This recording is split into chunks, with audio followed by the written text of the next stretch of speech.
You can start by going through the skills universe to find your perfect prompts. Here you can choose the skills relevant to your work from our thousands of ready-made prompts. You can choose them from here and view them on the sidebar on the right.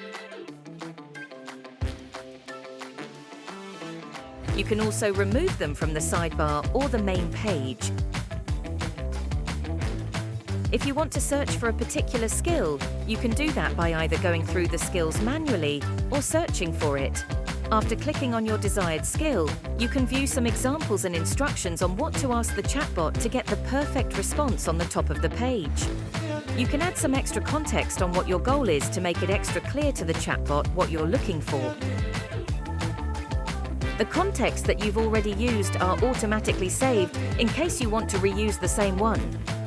Then you can use the text box to edit and write a prompt using the instructions already in place for you. When you're done, click on Send and get your perfectly made response.